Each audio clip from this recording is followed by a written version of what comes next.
পুতিফারের রাজমহলের তত্ত্বাবধায়ক জনাব ইউজারসিফ আপনাকে দরুদ। কে আপনাকে বলেছে যে আমি তত্ত্বাবধায়ক? রাজমহলের সকল অধিবাসী জানে জনাব। দরুদ। দরুদ জনাব ইউজারসিফ। দরুদ তোমাদের উপরেও। কিন্তু তোমরা তো ভুল জানো, জনাব হানিফার এখনো রাজমহলের তত্ত্বাবধায়ক। কেবলমাত্র উনি অসুস্থ বিধায় আমি তার এই দায়িত্বটি পালন করে যাব। কিন্তু জনাব হানিফার তো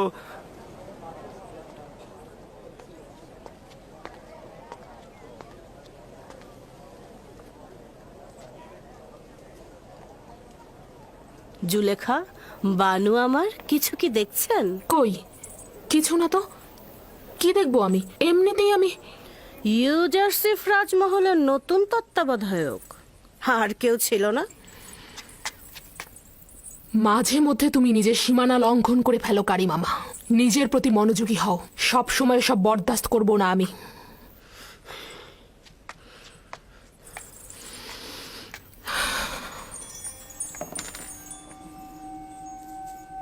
গতকাল নীল নদের কিছু জমি আমুন মন্দিরের নামে বাজেয়াপ্ত করা হয়েছে এবং আজ কিছু যুবতীকে গরিবদের মহল্লা থেকে জোরপূর্বক ধরে আমুন মন্দিরে নিয়ে যাওয়া হয়েছে আলী জনাব। তাদের সহধর্মিণী হিসেবে নিয়ে যাওয়া হয়েছে।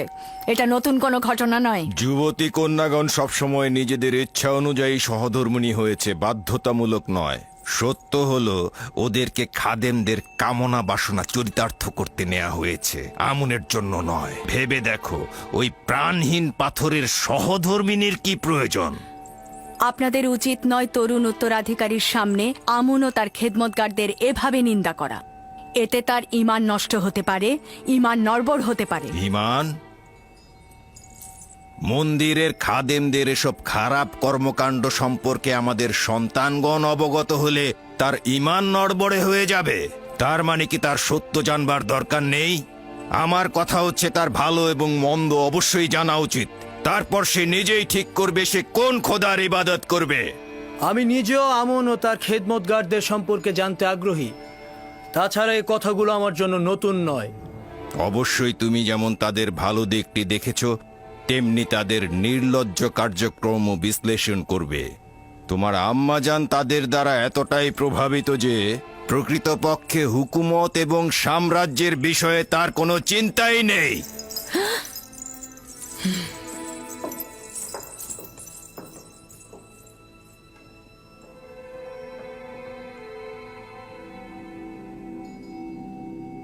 মহামান্য বাদশাহ, এই পুরোহিতদের বিরুদ্ধে এখন কি ফরমান দিতে চাইছেন? আপনার আদেশই শিরোধার্য হবে। অতি দ্রুতই এই বিশৃঙ্খলা দমন করতে হবে, প্রয়োজনে তাদের পাটও চুকিয়ে ফেলতে হবে। আমি চাই অতি দ্রুত তাদের শায়েস্তা করতে।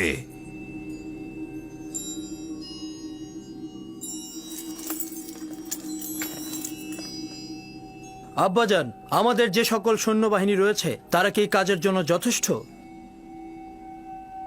তারা জনগণকে নাজেহাল করে ফেলেছে।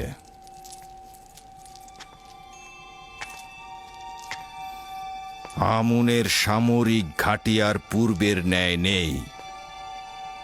তাদের শক্তি সামর্থ্য অতীতের ন্যায় উদ্বেগেরও নয়। সকল খোদা ইবাদতের যোগ্য নয়।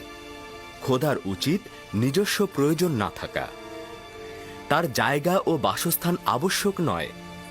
তার আহার করা ও ঘুমানোর প্রয়োজন নেই। খোদা তাআলা তার বান্দাদের সেবায় সর্বদা নিয়োজিত।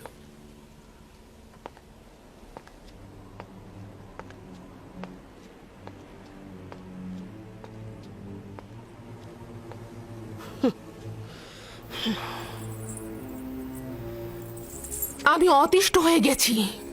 কি চাও তুমি? দিনরাত এভাবে কেন অনুসরণ করছো? কিছুই না, আপনি ভুল বুঝছেন। আমি আপনাকে ভালোবাসি জন্যই সবসময় আপনার খেদমতে হাজির থাকি আমার বানু। আর আপনি যদি সেটা অপছন্দ করেন তাহলে এখন থেকে আমি সেটা আর করব না।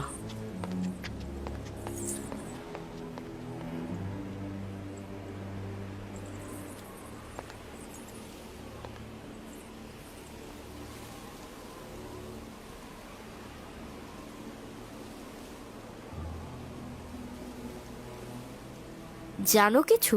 ইউজারসিফকে এত নজরদারিতে রাখা হচ্ছে কেন? জানি না, কিন্তু আমি অসংখ্যবার লক্ষ্য করেছি। তবে আমি আশা করছি এই দৃষ্টি খারাপ কোনো নিয়তে না।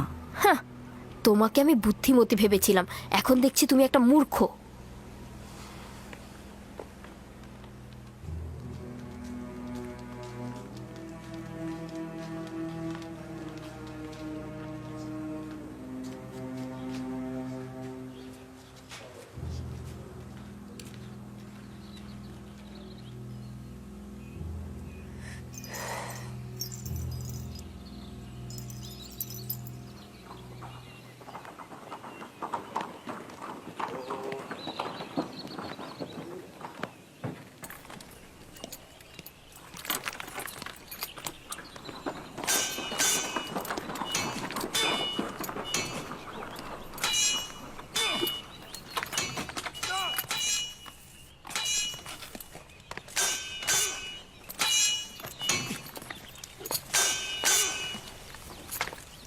দরুদ খোদাবন্দেগার পুতিফারের উপর।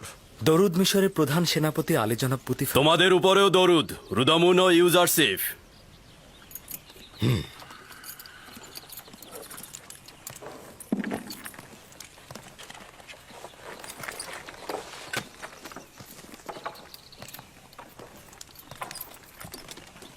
অনেকদিন শামশির হাতে নেওয়া হয়নি, আমার সঙ্গে লড়বে?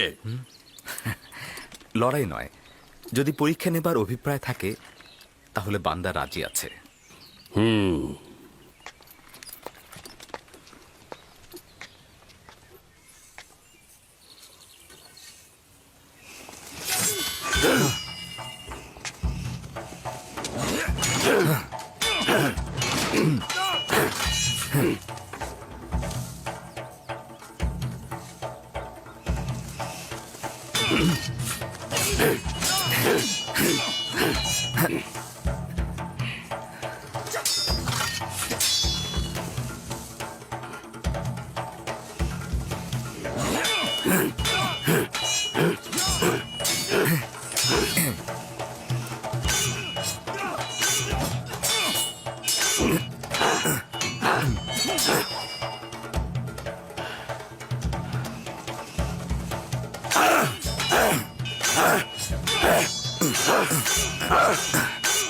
আমেনহোতেপ মন্দিরের পুরোহিতদের বিরুদ্ধে লড়াই করতে চাইছেন।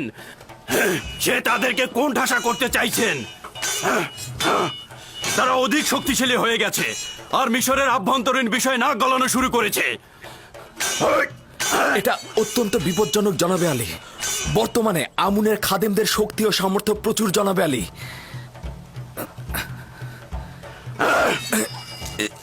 সে নিজেই এই সিদ্ধান্ত নিয়েছে আর আমাকে আদেশ দিয়েছে সৈন্য সমাবেশ ঘটাতে। আমেনহোতেবের উচিত হচ্ছে জনাবে মালিক সাধারণ মানুষের উপর আমুন ও তার খাদেমদের প্রভাব চিন্তা করা। আমেনহোতেবের জীবনও বিপদে আছে জনাবে মালিক। এক মুহূর্তের জন্য তাকে একাকী করবেন না, আপনার উচিত তার দিকে লক্ষ্য রাখা জনাবে মালিক। তাই নাকি? এখানে তার শত্রুকে? সেটা যে কেউ হতে পারে জনাবে মালিক। হতে পারে সে রাজমহলেরই কোনো অধিবাসী।